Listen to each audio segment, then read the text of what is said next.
Hello everyone, स्वागत करता हूं आपका स्काईलाइट के इस प्लेटफॉर्म में। जैसे कि हम फर्स्ट चैप्टर में पढ़ चुके हैं पावर शेयरिंग, आज सेकंड चैप्टर है फेडरलिज्म। ठीक है, तो फेडरलिज्म के बारे में हम पूरा आज हम देखेंगे ब्यौरा जितना भी है फेडरलिज्म का। और उसके बाद उसको बताने से पहले फेडरलिज्म को रिलेट करा रहा हूं मैं आपको पावर शेयरिंग से। ठीक है, पावर शेयरिंग से पहले हम रिलेट कराएंगे। पावर शेयरिंग से कैसे रिलेट कराएंगे, तो पहले देखिए, जैसे कि हम बात किए थे बेल्जियम के बारे में। ठीक है, बेल्जियम में हमने ये देखा था कि वहाँ की गवर्नमेंट ने पावर शेयरिंग जो किया था, इतने अच्छे से पावर शेयर कर दिया था। ठीक है, पॉलिटिकल पार्टीज के बीच में जनता खुश हो गई थी, इतनी ज़्यादा वहाँ की मतलब कि गवर्नमेंट की स्कीमें इतनी अच्छी हो गई थी कि वहाँ पे यूरोपीय यूनियन का हेडक्वार्टर बना दिया गया। नाउ अदर हैंड जब हम बात करते हैं श्रीलंका की, तो श्रीलंका में वहाँ की गवर्नमेंट ने क्या किया था, अच्छे से पावर शेयर नहीं कर पाए थे। वहाँ के मतलब कि अमॉन्ग पार्टीज तो अच्छे से पावर शेयर नहीं हो पाया था, तो उससे वहाँ पे क्योस हो गया था, सिविल वॉर हो गया था। ठीक है, अब देखते हैं जो पावर शेयरिंग, जैसे मैंने बताया था पावर शेयरिंग में वहाँ पे हॉरिजॉन्टल पावर शेयरिंग बताया था, वर्टिकल पावर शेयरिंग बताया था। ठीक है, और कम्युनिटी पार्टीज के बारे में बताया, कम्युनिटी पार्टीज के बारे, और उसी में एक जो वर्टिकल हॉरिजॉन्टल पावर था, उसी में हम फेडरलिज्म के बारे में पढ़ेंगे। मैंने ये भी बताया था, आपको बताया था ना कि यहाँ पे फेडरल गवर्नमेंट है, इसके बारे में हम नेक्स्ट चैप्टर में पढ़ेंगे। तो वहीं पे वर्टिकल पावर होता है। वर्टिकल पावर में क्या था, सेंट्रल गवर्नमेंट थी, फिर स्टेट गवर्नमेंट थी, फिर लोकल गवर्नमेंट। ठीक है, अब देखिए पहले रिलेट करेंगे। ठीक है, to understand the term of federalism, let us all go back to the power sharing arrangement Belgium में इसका पावर शेयरिंग जैसे बेल्जियम और श्रीलंका में हुआ था। पहले फेडरलिज्म होता क्या है इसके बारे में बताते हैं। फेडरलिज्म मतलब कि पावर को शेयर करना। ठीक है, एक कम्युनिटी से दूसरी कम्युनिटी में पावर अगर हम शेयर कर रहे हैं तो उसको हम कहते हैं फेडरल। उसके लास्ट में आई एस एम लिखा हुआ। ठीक है, इज्म का मतलब होता है आइडियोलॉजी, मतलब कि वो आइडियोलॉजी बताता है हमारा कि ये पावर शेयर हो रही है, तो उसकी आइडियोलॉजी बताता है। ठीक है, तो बेल्जियम के कॉन्टेक्स्ट में मैंने जैसे आपको बताया कि changes were the made of the constitution to the power to the central government and give the power to the regional government. उसमें क्या किया गया था कि उन्होंने पावर इतने अच्छे से शेयर कर दिया गया था, समझने की कोशिश करिएगा, पावर इतने अच्छे से शेयर कर दिया गया था, सेंट्रल गवर्नमेंट बन गई थी और रीजनल गवर्नमेंट बन गई थी। ठीक है, तो ये हो गया था। और the change that took place to 1993 give the regional government constitutional power that were the longer depend on the central government. ठीक है, और उसमें जो सेंट्रल गवर्नमेंट थी, सेंट्रल गवर्नमेंट बन गई थी, और उसके बाद क्या होगा था, स्टेट गवर्नमेंट बन गई थी। स्टेट गवर्नमेंट सबऑर्डिनेट नहीं थी, सेंट्रल गवर्नमेंट थी। ठीक है, जैसे Belgium shift from the unitary to the federal form. पहले क्या था, यूनिटरी था। यूनिटरी यानी से यूनिटरी मतलब ये होता है कि एक के भाग होता है। ठीक है, वो अगर कुछ स्टेट अगर करता है, कुछ काम करता है, तो पहले उसको सेंटर से पूछना पड़ता है। ठीक है, उसका टीम उससे डिसीजन लेना पड़ेगा। ठीक है, अगर वो कहता है तो करना है, ठीक है, अगर नहीं करता है तो अब नहीं करना पड़ेगा। उसको यूनिटरी कहते हैं। अभी और मैं समझाता हूँ डीप में यूनिटरी और फेडरलिज्म क्या होता है। तो बेल्जियम ने क्या किया, यूनिटरी से फिर फेडरल में इंक्लूड हो गया, चेंज हो गया उसका। ठीक है, जब यूनिटरी से उसका फेडरल में चेंज हुआ, तब जाके वहाँ पे प्रॉस्पेरिटी क्रिएट हो गई। ठीक है, on the basis of this condition वहाँ क्या हो गया था, प्रॉस्पेरिटी क्रिएट हो गई थी, सब जनता जो थी अच्छे से रहने लगी थी। और वहीं अगर हम बात करें constitution to be follow by the practical purpose to the unitary system where the national government has all of the powers. ठीक है, वहाँ जो नेशनल गवर्नमेंट थी उसी के पास पावर थी। ठीक है, और वो पावर पार्टीज के बीच में उसने शेयर नहीं किया था, यानी फेडरलिज्म को नहीं एक्सेप्ट किया था। तो क्या हुआ था, जिससे क्या हुआ कि जो तमिल्स थे, ठीक है, जो तमिल स्पीकिंग थे, सिन्हालास वाले को दे रहे थे पावर, लेकिन ये तमिल थे उनके बीच में नहीं है, तो सिविल वॉर क्रिएट हो गई थी। Tamil leaders want to Sri Lanka become as the federal system. वो चाहते थे फेडरल सिस्टम। ठीक है, तमिल फेडरल सिस्टम चाहते थे, लेकिन वहाँ पे वो फेडरल सिस्टम बन नहीं पाया। ठीक है, ये हो गया था। फिर व्हाट इज द फेडरलिज्म, मैंने बताया था कि फेडरलिज्म क्या है, जो आइजम किसी भी सेंटेंस के बीच में, सॉरी बीच कह रहा हूँ, लास्ट में अगर आइजम लगा हुआ है, आईएसएम लगा हुआ है आइजम, तो उसको बोलते हैं, वो उसकी आइडियोलॉजी बताते हैं, मतलब उसका आइडिया माइंड से चलता है, मतलब कि उसकी एक ये आइडियोलॉजी। ठीक है, फिर कहता है कि फेडरलिज्म इज अ सिस्टम, यानी फेडरलिज्म जो है एक प्रकार का सिस्टम है। ठीक है।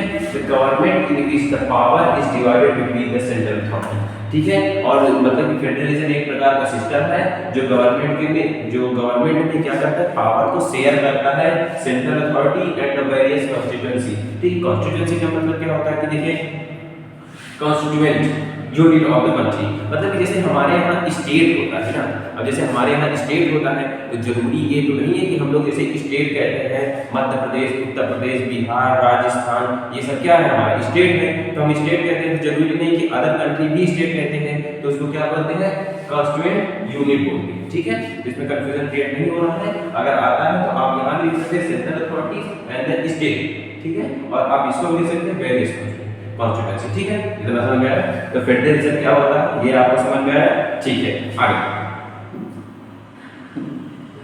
अब हम बात करते हैं फेडरलिज्म है टू लेवल गवर्नमेंट। अब फेडरलिज्म अगर होता है, जैसे मैंने बताया था कि पावर को शेयर करना, पावर को शेयर करना है, तो पावर को जब हम शेयर करते हैं, ठीक है, पावर को जब हम शेयर करते हैं तो फेडरलिज्म है टू लेवल गवर्नमेंट।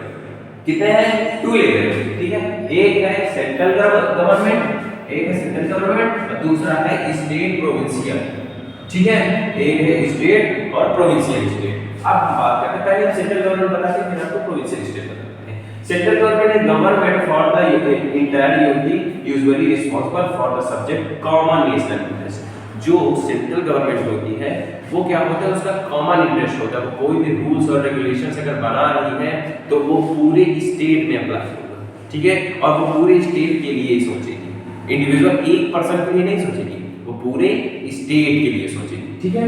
वो सेंट्रल गवर्नमेंट पूरे स्टेट के लिए सोचती है। अगर हम स्टेट, चाहे हम स्टेट बोले चाहे हम प्रोविंशियल बोले, अब यहाँ आपको समझिए प्रोविंशियल बोलो चाहे स्टेट बोलो, बहुत लोग कंफ्यूजन रहते हैं प्रोविंशियल और प्रिंसली स्टेट, ठीक है। तो इसमें समझाता हूँ, प्रोविंशियल वो स्टेट था जब हम गुलाम था भारत ब्रिटिश के, ठीक है। तो क्या था कि प्रोविंस था, प्रोविंशियल था, दो रीजन में डिवाइड था। प्रोविंस उस रीजन को कहा जाता था जहां पे ब्रिटिश खुद मतलब कि ब्रिटिशर्स के अंडर में रहता था, जो एरिया रहता था उसको प्रोविंस कहा जाता था। प्रोविंशियल किसे कहा जाता था, प्रोविंशियल उसको कहा जाता था, मान लीजिए कोई भी जगह जहां ब्रिटिशर्स अपना रूल्स और रेगुलेशंस नहीं बना रहे हैं तो वहां कोई राजा होगा, ठीक है, वहां कोई क्या होगा, राजा होगा, जो प्रिंसली स्टेट में, प्रिंसली में वहां राजा होगा और वही राजा क्या करेगा, देख रेख करेगा, किसके सबऑर्डिनेट रहेगा, वो ब्रिटिशर्स के सबऑर्डिनेट रहेगा। समझ में आया ना, ठीक है।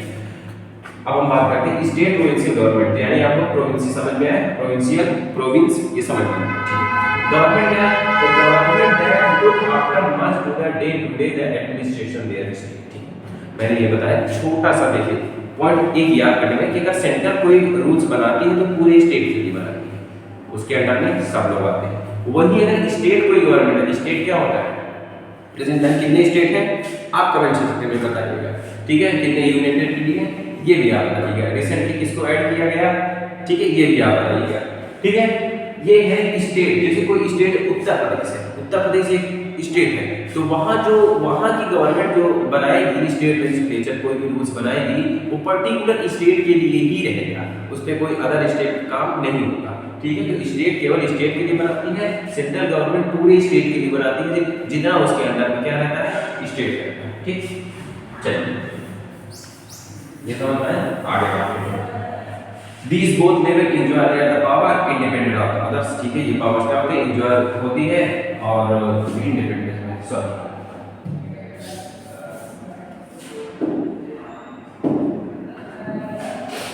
अब हम बात करते हैं, अब हम इसमें देखते हैं, अगर हम फेडरलिज्म की बात करते हैं तो डेमोक्रेसी कंट्री में क्या होता है, फेडरलिज्म होता है, और जरूरी ये भी नहीं कि सभी डेमोक्रेसी कंट्री में फेडरलिज्म इंक्लूड हो।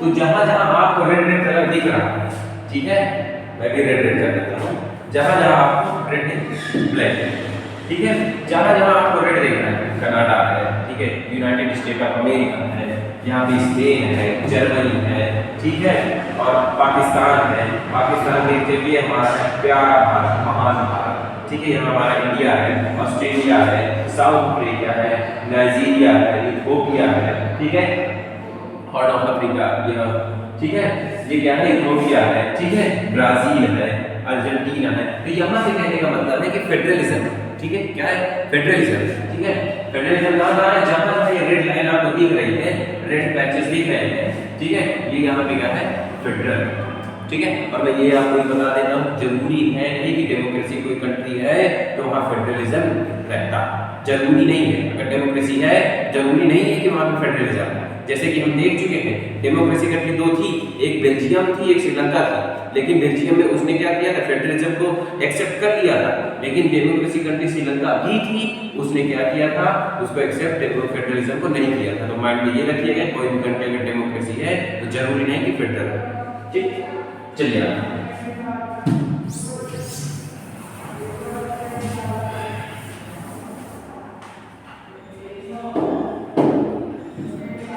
ठीक है, अब हम बात करते हैं फेडरल, ठीक है। एक होता है फेडरल, एक होता है यूनिटरी सिस्टम, ठीक। यूनिटरी और फेडरल में क्या होता है, ये फेडरल सिस्टम में क्या होता है, federal system two more level of government. उसमें क्या होता है, फेडरल सिस्टम में एक गवर्नमेंट नहीं होती है, केवल उसमें दो गवर्नमेंट है, क्योंकि उसमें पावर शेयर करना है। अब पावर शेयर करने के लिए दो गवर्नमेंट तो होनी जरूरी है, मिनिमम दो गवर्नमेंट, मैक्सिमम भी ज्यादा हो सकती है, ठीक है। क्या होता है कि फेडरल सिस्टम में क्या हो जाना चाहिए कि two more level of the government, two more level of the government, मतलब कि मिनिमम तो दो गवर्नमेंट होनी चाहिए, मैक्सिमम भी हो सकती है। ये भी हम देखते हैं मैक्सिमम कहाँ है, ये बताते हैं, ठीक है। दो गवर्नमेंट हो सकती है। उसी अगर यूनिटरी सिस्टम की बात करें, only one level of the government और द सब यूनिट और the subordinate to the central government. और क्या होता है कि इसमें क्या होती है, एक यूनिट होती है और उसी के अंदर उसी के सबऑर्डिनेट होते हैं, अंदर होते हैं जो भी और जो गवर्नमेंट्स बनती हैं वो उसके अंडर काम करती हैं, ठीक है। लेकिन फेडरलिज्म को उसके अंडर काम नहीं करता, ठीक है। वो क्या होते हैं, पावर से होती है, ठीक है। दूसरा क्या है कि state government has its own power for which it's not answerable to the centre, ठीक है। अगर फेडरलिज्म में है, कोई भी कंट्री में पावर शेयर हो रही है, मान लीजिए सेंट्रल के स्टेट में होती है, स्टेट में जो पावर शेयर हुआ है तो जो पावर उसका है, जितना जुरिसडिक्शन है, जुरिसडिक्शन क्या है आगे बताते हैं, जितना भी उसका दायरा है वो उसमें रूल्स बनाएगी, उसके लिए वो सेंट्रल गवर्नमेंट से परमिशन नहीं लेगी। वो क्या करेगी, अपने स्वतंत्र रूप से वो अपने रूल्स बनाएगी, ठीक है। नाउ अदर हैंड अगर यूनिटरी सिस्टम इसी कंपैरिजन करते हैं तो national level government has all of the power. जो नेशनल लेवल गवर्नमेंट होती है, मतलब जो एक ही गवर्नमेंट होती है, उसी के पास क्या होता है, पूरी पावर होती है, उसी के पास क्या होता है, पूरी पावर होती है, ठीक है। और अगर मान लीजिए कोई भी, मान लीजिए कि बहुत से रेयर केस में उसने अगर स्टेट बना भी दिया तो अगर स्टेट क्या करेगा, उसके सबऑर्डिनेट रहेगा, ठीक है, उसी के अंडर में काम करेगा। अगर वो कहेगा जो काम करेगा स्टेट, मान लीजिए कुछ करने का इरादा है तो उससे पहले वो वहां से परमिशन लेगा, अगर वो बोलेगा तो करो, नहीं बोला नहीं, ठीक। फिर क्या है, the central government can not order that the state government do something, ठीक है। ये जैसे कि मैंने आपको बताया था, हाँ, central government can not order the state government सब डू एनीथिंग, ठीक है। जो फेडरलिज्म में क्या होता है, फेडरल कंट्री जो होती है, जो फेडरल गवर्नमेंट होते हैं, वो क्या करता है, central government can not order the state government, मतलब कि सेंट्रल गवर्नमेंट स्टेट गवर्नमेंट को ऑर्डर नहीं दे सकता कि आप ये करिए, वो करिए, ये करिए, वो करिए, ठीक है। आपको ऑर्डर नहीं दे सकता, ठीक है, वो ऑर्डर नहीं दे सकता। लेकिन अगर central government can pass on the order to the local government, अगर मान लीजिए यूनिटरी सिस्टम में क्या होता है, यूनिटरी सिस्टम में सेंट्रल गवर्नमेंट को क्या होगा कि उसको ऑर्डर देगा, स्टेट गवर्नमेंट मान लीजिए अगर जैसे मैंने बताया कि मान लीजिए बनी हुई, ठीक है, तो उसको क्या बोलेगा, ऑर्डर देगा, आप ऐसे कर लीजिए, वो ऐसे कर लीजिए, वो ऐसे, मतलब कि वहाँ यूनिटरी ही, ठीक है। लेकिन government at any level are the answerable to the people, ठीक है। अब हमारे यहाँ देखो होता है कि अगर मान लीजिए कोई भी बोल देता है कि अगर कोई भी गवर्नमेंट अगर कोई भी वर्ड यूज कर देती है, अगर कुछ रूल्स ला देती है तो क्या होती है, जनता विद्रोह कर देती है, जनता को बताना होता है कि उसको जवाब देना होता है, ठीक है, कि अगर आप ये लाया है तो कैसे लाया है, क्यों लाया है, क्योंकि जनता का पैसा जाता नहीं, बहुत से लोग क्वेश्चन करते हैं उस पर, तो क्वेश्चन का आंसर भी देती है, ठीक है। इसमें फेडरल गवर्नमेंट क्या करती है, जनता को जवाब देती है, वो जो क्वेश्चन पूछती है उसका जवाब देती है। But in other hand government at any level has not answerable of the people, जो यूनिटरी रहता है वो जानती है मेरे अलावा कोई है नहीं, अगर मैं क्वेश्चन पूछेगी तो बताया कि नहीं, मेरा मन नहीं बताऊंगा, ठीक है, नहीं बताइए सरकार, ठीक, कोई भी हो सकता है, ठीक है, उसका मन बताए, उसका मन वो ना बताए। तो ये क्या हुआ, जैसे कि एग्जांपल मैंने इंडिया में फेडरलिज्म इंक्लूड करता है और ये सब फीचर्स इंडिया में एग्जिस्ट करते हैं। ठीक है, अगर हम यूनिटरी सिस्टम की बात करें तो श्रीलंका और चाइना, ठीक है, चाइना में देख लेते हैं। ठीक है, श्रीलंका जैसे मैंने कहानी बताया था ना, उसी तरह वो यूनिटरी सिस्टम था। ठीक है, और ये चाइना में भी यूनिटरी सिस्टम होता है। इतना आपको समझ में आया? ठीक है, आगे बढ़ते हैं।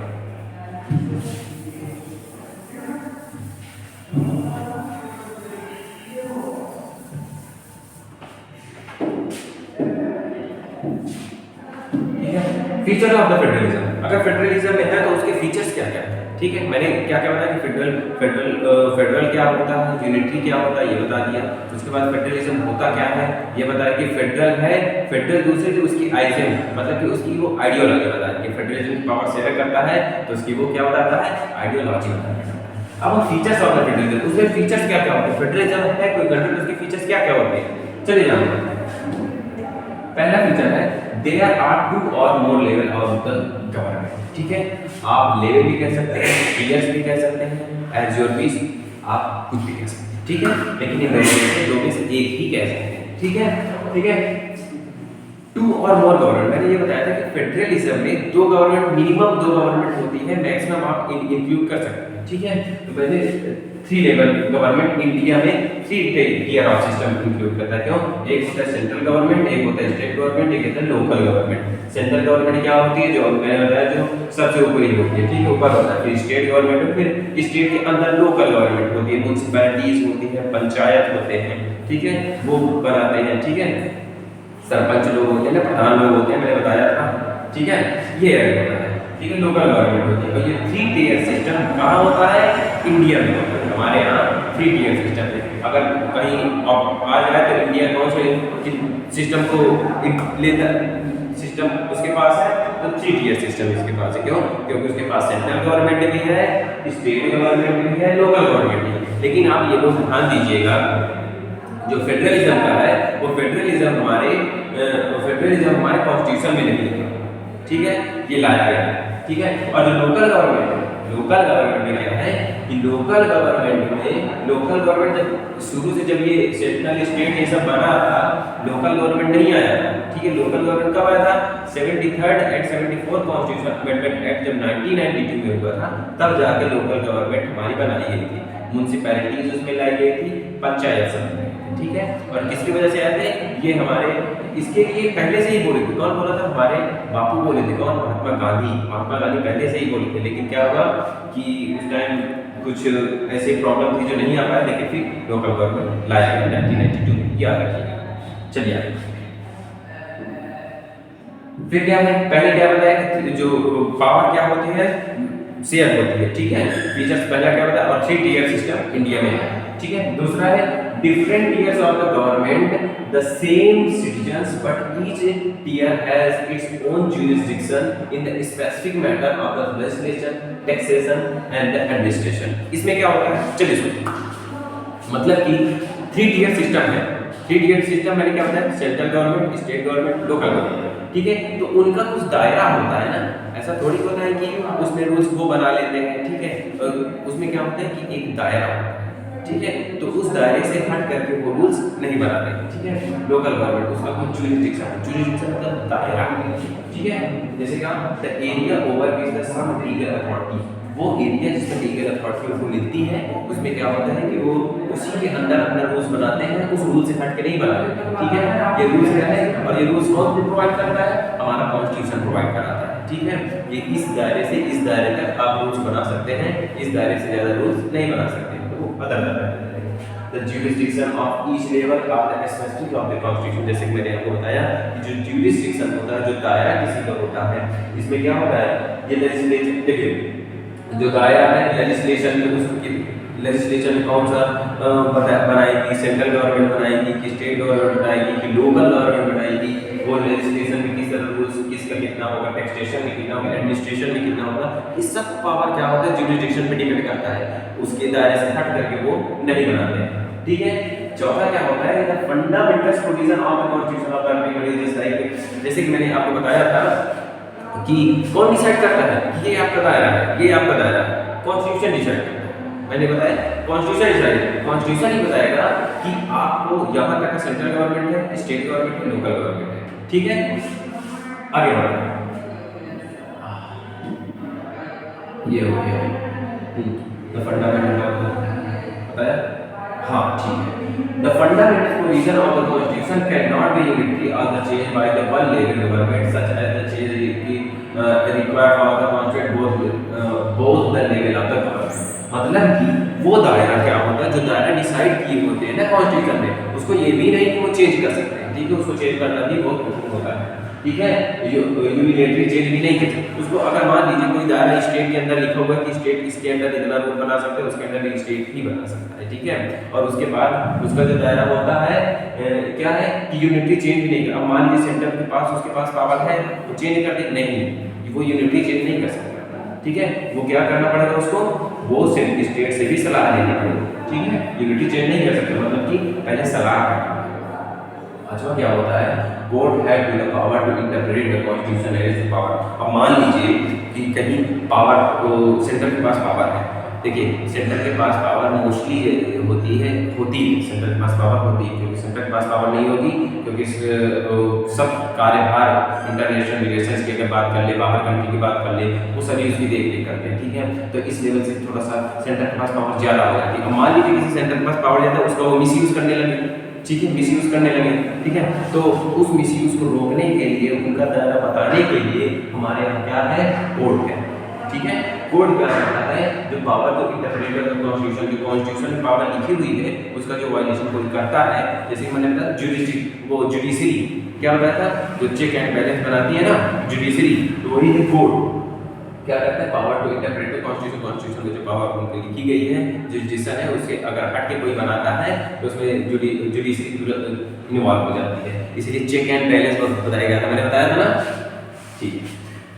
The higher court of empire dispute rise between the state and, ठीक है, अगर मान लीजिए कोई डिस्प्यूट क्रिएट हो गया स्टेट में, सेंटर में कोई डिस्प्यूट क्रिएट हो गया, ठीक है, तो यहाँ पे जो कोर्ट होती है हमारी जुडिशरी होती है, एक एम्पायर का कार्य करती है। एम्पायर होता है ना, मैच में होता है ना, पूरा डिसीजन किस पे डिपेंड करता है, एम्पायर पे डिपेंड करता है। एम्पायर बोला आउट तो हाँ आउट, ठीक है, अब तो रिव्यू सिस्टम आ गया, ठीक है, आप रिव्यू भी कर सकते हैं, ठीक है। अब लेकिन एम्पायर होता है जो डिस्प्यूट अगर डिफरेंट लेवल में अगर इंक्रीज हो रहा है गवर्नमेंट में उनकी एक्सरसाइज में पावर्स में, तो उसमें क्या बताएगा, फिर उनकी डिस्प्यूट को अंपायर करेगा कौन, कोर्ट, ठीक है। Financial authority in the insured source of the revenue है ईच लेवल ऑफ गवर्नमेंट, उनमें क्या होता है कि मान लीजिए कोई स्टेट गवर्नमेंट है, आपने स्टेट बना दिया, लोकल गवर्नमेंट बना दिया, सेंट्रल गवर्नमेंट बना दिया, अब उनको चलाने के लिए उनका पैसा भी तो चाहिए, तो इसके लिए उनका ये भी जुडिशन होता है कि इसमें क्या होगा कि इस रेवेन्यू से रिलेटेड यहाँ पे ये रेवेन्यू कलेक्ट करेंगे, यहाँ पे सेंट्रल रेवेन्यू कलेक्ट करेगा, यहाँ पे लोकल गवर्नमेंट रेवेन्यू कलेक्ट करेगा, तो कहने का मेरा मतलब है कि सबका क्या होता है, फाइनेंशियल इकोनॉमिक्स इंश्योर्ड होती है, source of the revenue each level of the government, जो लेवल जितने भी टीयर्स की गवर्नमेंट बनती है उनका क्या होता है कि फाइनेंशियल भी उनका डिसाइड होता है कि यहाँ से आप लोग रेवेन्यू कलेक्ट करेंगे।